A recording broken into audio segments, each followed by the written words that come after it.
Greetings, everyone, and welcome to Anime Night in the Dojo. Today's featured show, Spy Family, Season 3. Yep, Spy Family, Season 3, Episode 4. Welcome back to the dojo. I'm Ryu. That's Age. We're back from our Anime Night in the dojo after I've been fighting off the rain for the last 4 days straight, and I want to lose my mind. Really glad we got the other 3 done earlier so that, I could put this off a couple days, but yeah, I'm not happy. It could have been worse. It could have been worse, so I shouldn't say anything. It absolutely could have and has been worse. So I guess I shouldn't complain that much. But anyway, as for Spy Family, after the big Lloyd backstory last week, that was good. Looks like we're going back to the episodic, just 2 skits at a time, random stuff going on. And we're waiting on the next major storyline, which I don't know what it is. So at some point we'll derp into it, I'm sure. You know what I mean? We'll see. So yeah, there's not. They obviously seeded that Lloyd backstory for they had to do it at some point, and it's probably going to lead into something here at some point as well. So yeah, not really a huge amount to say going into this. After last week's very serious stuff, we're going to go back to the Eden Madness, it looks like, and something else, because as we've talked about before, Spy Family is a lot of the time a dual skit show, which, nothing wrong with it. I'm just stating a fact. But so I'm ready to get back to the madness. So we're going to push some buttons and get going here. So people on Patreon will see you on the other side of the edit for the timer stuff, and people on YouTube for the discussion and review. So we're going to push some buttons and get going. So here goes some. Well, alrighty then. There you guys have it. A nice little aside for the rest of, well, maybe not the rest of Wise, but, Sylvia, the old guy. We've seen the old guy do some stuff in past missions, stuff like that. But we now have the young, impressionable agent who needs to think. Yeah. I always remember just like that being like one of the first things that like came across to me, like whenever like any kind of this nonsense would come up. Like, remember when I was a kid, you guys remember when like the whole Kobe situation happened, or like OJ or anything like that, like in the late 90s, early 2000s? And I always like was always, very like, just no, like where's the proof? You know what I mean? It's just like you can't believe everything in the tabloids. You know what I mean? And now that's just evolved into, stuff on social media. Like, for example, I'll use this as an example. There's a fairly mediocre quarterback that plays for the Jets, Justin Fields. And he had another fumble yesterday or something, right? So somebody puts up on Twitter this thing that just says, Justin Fields now has 41 fumbles in the last 5 years or something since he came into the league. And I was just like, that sounds like a lot. So if you're not a sports ball person, I get it. But still, that sounds like a lot. So what I immediately did was went to ESPN.com and brought up his stat sheet. He has 20 fumbles since he came into the league, not 41. You know what I mean? Yeah. So it's just sensationalizing, you know what I mean? You can't always believe what you hear. Even if it sounds reasonably feasible, if you're in the know about whatever the subject matter is, in the case of this, that opera singer guy, you maybe heard of him, seen what he's done, that kind of thing in universe. Or in the case of the thing that I just talked about, like I'm a fairly big sports ball guy in any direction, and I look at that as a sports ball guy and go, somebody who's been a quarterback for 5 years having 41 fumbles, that's a lot. You know what I mean? That's, if you play in every single game in 5 years, that's about 70 something games. Generally speaking, that would mean he's fumbling the ball almost once a game. That's not happening. You know what I mean? Yeah. Even the most slippery-handed individuals aren't going to fumble the ball that often. So, or whatever it is, throw an interception, strike out, hit a home run, doesn't matter. When you look at some like crazy stats like that, it's you look at it and go, that can't possibly be right. You know what I mean? Because it would be insane. Like, as somebody who's like an avid sports person, I go, there's no way. You know what I mean? Especially if it's with a player that you don't know. And especially when you see something on a player that you do know avidly, like if somebody's talking about one of the Dodgers or something, or the Lakers, and I look at it and go, you're full of shit, man, that's not true. You know what I mean? Just immediately have to call these people out because, and this is why I'm glad there are certain social medias that have the, fact check things that, it's just like, in case anybody was wondering, the community notes, this is not correct. And here's, like in the case of the thing that I just talked about, I would link straight to his stat sheet on, ESPN, where they, have factual stat tracking. You know what I mean? It's like, it's right there. You can go back through all of his games and see what he did, for any active player. So either way, that's that kind of thing being said, you can't always believe what you read no matter where it's at. You have to cross-reference it. Just because wherever you get your information says so, even if they are super credible and they have factual, objective statements most of the time, like Sylvia says in this episode, well, what if it's the 10%? You know what I mean? You don't risk it. It's like, so you're telling me there's a chance, then you got to do something about it. So it's just one of those things to think about when you just like, in the way they painted this younger agent is like, that's how a lot of younger people are, is they are way too swayed by influencers. Yeah, and too reluctant to actually look into things themselves. Yeah. So they just see it on word for it. Yeah, they just see it on wherever. They see their favorite streamer say it, or their favorite, whatever. It doesn't matter. You know what I mean? In this case, it's probably somewhere on social media. Pick your poison, doesn't matter. And they heard it one time and they believe it. You could throw it out there like, LeBron James says he hates McDonald's, and just throw something out there like that, and just somebody would believe it. You know what I mean? Like if their favorite streamer or tabloid thing or social media personality said so, they'd probably believe it. It's like, oh, did you guys hear what's his name said, XYZ person said LeBron hates McDonald's and nobody should go there. It's just like, hey, where did you guys have like a clip of him actually saying it? Like, you know what I mean? And even if you do, does the clip have actual context? Yeah, does it have context, or is it just him saying those words? What were the paragraphs coming before it? You know what I mean? And after it. You can't just pull something out of an entire, somebody having like a statement. You know what I mean? It's like, oh, did you hear what he said in that interview? It's like, I saw the interview, and yes, he said those words, but you're taking them out of context. You know what I mean? If you just selectively cherry pick certain things out of somebody's like statement, if they're sitting there talking about whatever it is, you can make anybody look bad. Because it's just, oh, they said these things. It's like, yeah, but did you hear the sentence before and after and the other paragraphs? It's like, you need to stop. This kind of goes hand in hand with what we talked about last week with like propaganda war and stuff like that. And it's just, most things, if you see a soundbite that is like one sentence, do you really think whatever the individual was that said that thing, that was the only thing that they said on a hot mic? You know what I mean? Come on. So it's just one of those things where always fact check, always cross-reference, never believe something at face value from anybody. It's a good way to live. Even if it's someone super, super just, objective, you never know. Everybody has a bias. Everyone. Okay? Yep. It doesn't matter who you are. There's always going to be some bias shown somewhere. It doesn't matter. Even as hard as I try to stay objective as possible with what we do here, I'm going to have certain biases. That's just how it is. I usually tell people so they know ahead of time. I'm just a guy who loves comedy. If something has comedy in it, I'm going to freaking just passively be slightly more biased towards it. You know what I mean? There's nothing I can do about it. That's just how it is. You know what I mean? Yeah. The only way to have a truly unbiased opinion is to not have an opinion. Yeah, pretty much. Freaking.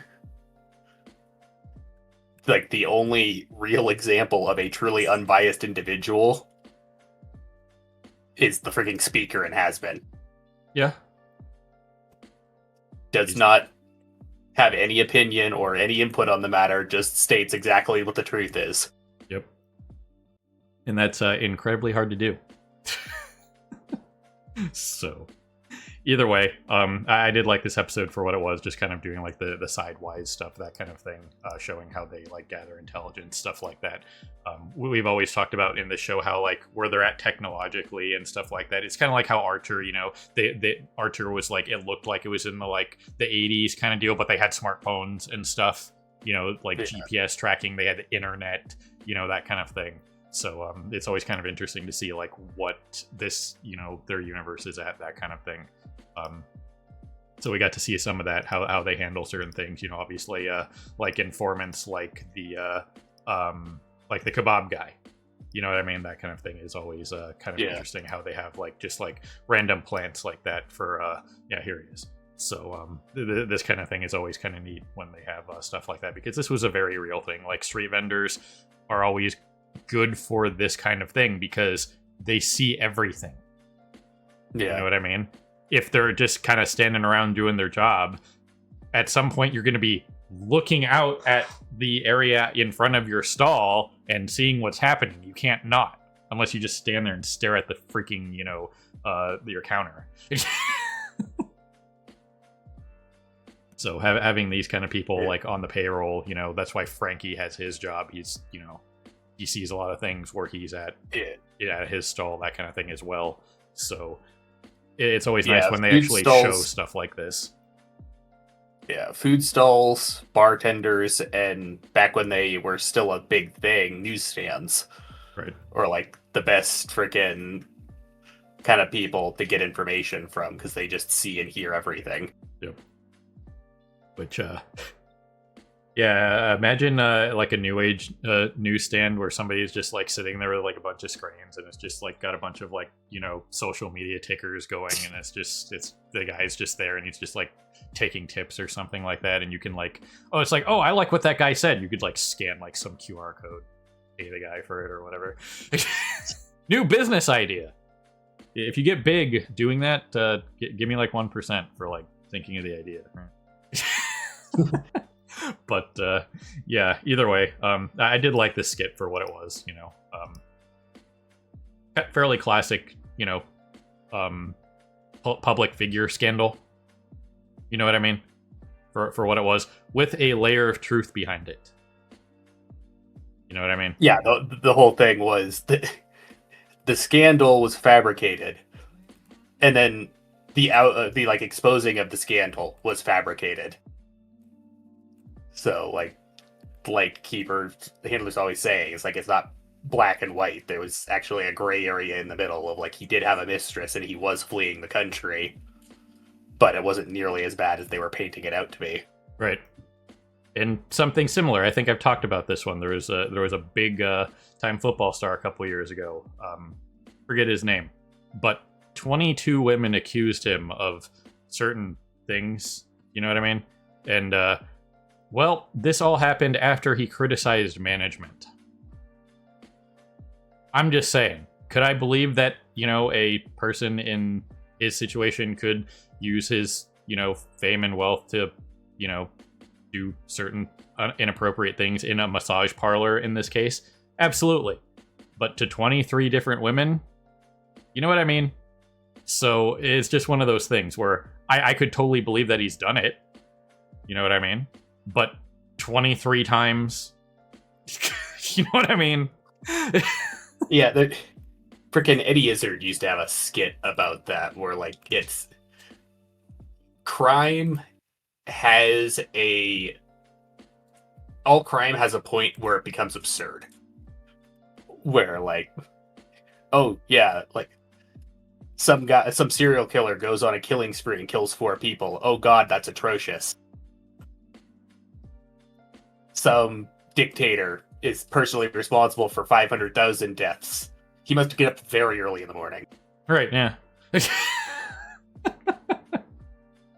You know what also needs to get up very early in the morning? The Crunchyroll player. It needs to F off. I was on a very hilarious frame and they took it from me. That was kind of like the egg boy, just kind of like spinning in the air, and has been. But they just kind of like had that guy up in the air after they caught him, and then they just kind of got away, and the people behind just didn't notice the shenanigan that was going on back there. See, they caught him and then they got away. The kebab guy is the greatest distraction, which Yeah, he definitely intended to deliver the kebabs to the next door. That's why he called out Wellerman by name. But exactly. Oh, I'm sorry. There's another guy named Wellerman. Just, I know him. I thought I saw him, and just full on Michael Scott your way through that whole discussion. It would have probably been easier to just come up there and like start begging for an autograph or something. Come on, man, take a selfie with me. Do they have that? Can they do that? No, from what we've seen, they don't have any sort of cell phones. Most of this seems to be more based on like the 50s and 60s. Yeah. So either way, I did like the skit for what it was. It's something interesting to talk about. And then we got, well, all we can really say about the second skit was Henderson tried. He tried so hard to be that just, good teacher that, takes a student like a troubled and, what do you want to call that? Like a underperforming student under their wing. You know what I mean? Because he's just a elegant guy that wants to help people, especially after everything that happened with the Forger family and whatnot. And it creates this interesting dynamic because, she can read his mind. He's the only one there, so it's not like she's struggling. It's not like they're in a crowd and everybody's thinking about something, so it's just like them. And, well, at a certain point, she should probably just stop reading minds, because then it creates this kind of situation. Yeah, that's always one of the biggest issues with mind readers, is learning how to selectively read minds and knowing when to read minds, if they can selectively. But you have a lot of like mind readers like Mao from Code Geass, where he can't turn it off, or just very undisciplined people like Anya here, where it's just like she should turn it off, but she doesn't think to turn it off because she doesn't really think about much of anything. Yeah, as she mentioned in this episode several times. That's how you end up on the bench with nothing to do. So, yeah, I did enjoy this skit for what it was. You know what I mean? Even as just kind of like a filler thing. We got a bunch of like, I don't know if we got like random trivia is here. Did they ever say how long Eden's been around? Because he mentioned 500 years. So yeah, I don't think we've gotten like a hard confirmed date of like when the school was established, but it's supposed to be a very long running prestigious school. Like it's supposed to be like the top school in all of Estonia. Yeah. So that's a pretty big deal. That's like Oxford levels of, time that's been around. You know what I mean? Yeah. So that's kind of interesting. But then, we got the Hall of Imperial Scholars. Yeah, and then in all that time, they've only had about 36 Imperial Scholars. Yeah. So at the end of the day, we're talking odds here, not a lot. You know what I mean? And let's be real. From what we saw, even if you are there for however many, what is it, like it's basically through high school, so you could be there for like 10 years. It's an endeavor. You know what I mean? So yeah, we haven't heard anything about if they do any sort of college shenanigans, but we know that they, start at first grade and go all the way into high school. Yep. So either way, this was definitely like an interesting sequence, and I mentioned it during the reaction too. Is like, oh man, look how they're not framing Desmond in the middle of it. He's right there, and we know that Anya knows what he looks like. So yeah, he definitely stands out because of his freaking bug eyes. Yeah, which is that what he's always looked like? Because you would think they would have taken this, because this is what he looks like now. So did he recently take this picture? Well, most of these pictures are of the scholars when they're older, like not on their graduation or anything. Right.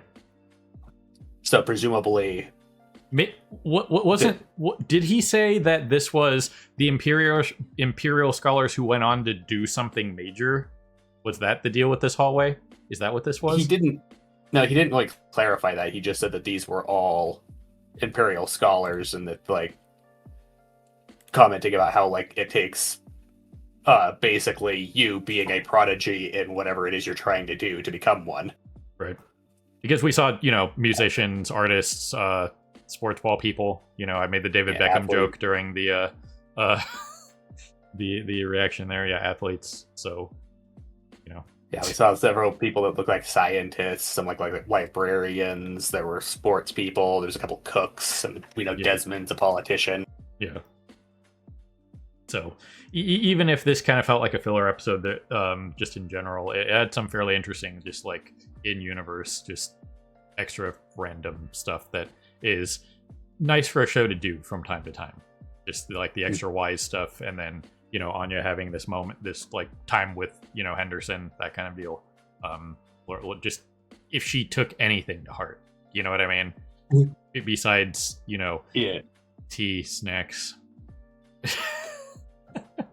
Yeah, he has a clear soft spot for the Forgers.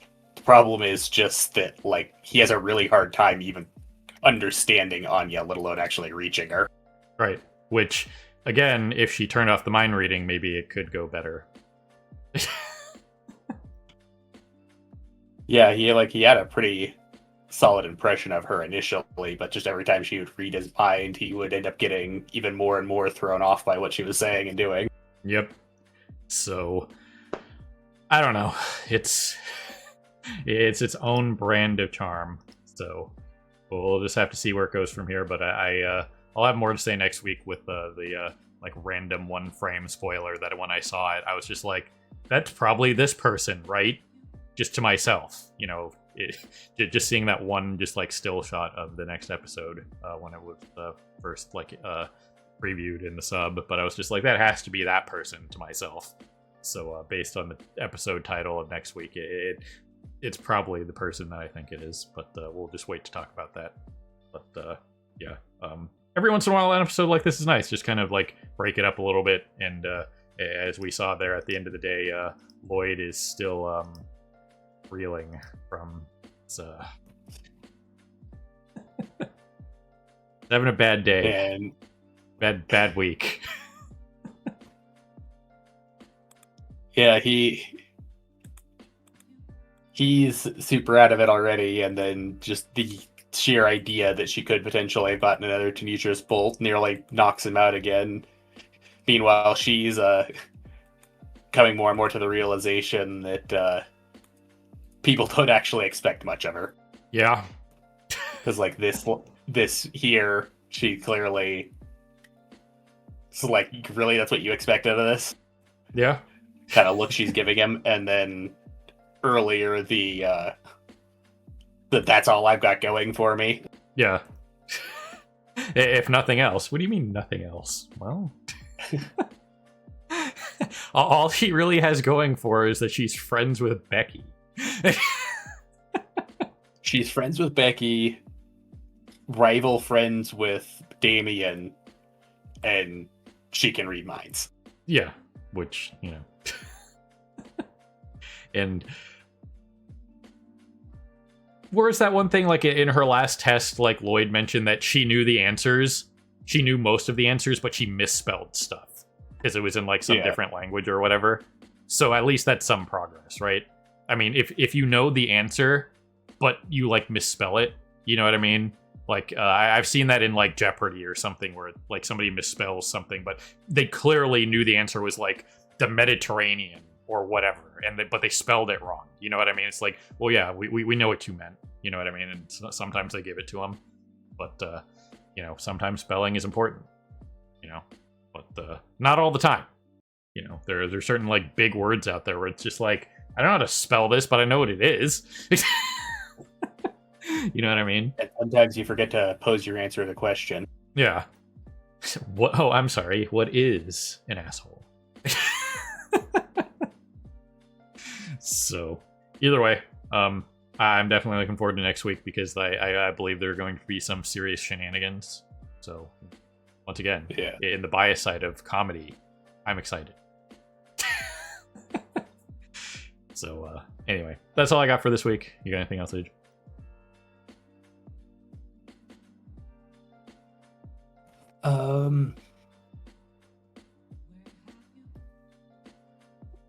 Yeah, we still have to get more into backstories and whatnot. Like, freaking, we don't know how long Eden actually has been going. Freaking, Anya's dumb is, while absurd at times, is kind of to be expected, because once again, she was just a lab rat. She never actually got any sort of education. And from what we know, the only like emotional any sort of emotional development she had was that like brief flashback we got with her mother of her barely being able to remember her. Yep. So there's definitely still plenty of stuff to get to. I'm not entirely sure where we're at in the source material, but I know there's a very big named arc. I'm not going to say what it is, but that I think came out earlier this year. That will probably be a pretty big highlight if they get to that in the anime. So we'll just have to see. But in these pseudo longer running series, you never know if they're going to continue it. You know what I mean? We talked about like Comey before, stuff like that would have like a 5 or 6 season runtime, but you know they stopped after season 2. This one getting to season 3 and being a bigger deal, probably. I assume it'll keep going based on various factors. So we'll just have to see. You know what I mean? But yeah, this is one of the bigger anime coming out right now. But Comey's source material is extremely popular. From what I know, the anime never really achieved even like a fraction of that popularity. Yeah, the people who are fans of it like enjoyed it and it was good, but I think it also suffered from being in Netflix jail.